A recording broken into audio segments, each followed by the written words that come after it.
May tip para sa long life ang isang lola sa San Quintin, Abra na mahigit 100 years old na. Always be happy. I always pray to God to help me so that I will live more years, that I can see my grandchildren and their studies. Yan si Lola Agustina Rodriguez, 103 years old.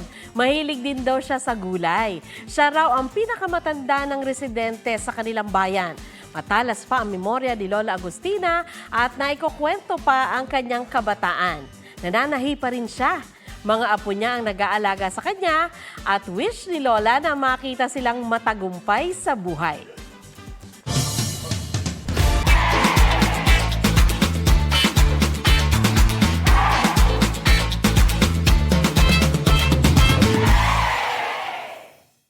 Huwag magpahuli sa mga balitang dapat ninyong malaman.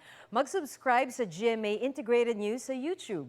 Sa mga kapuso abroad, subaybayan nyo kami sa GMA Pinoy TV at sa www.gmanews.tv.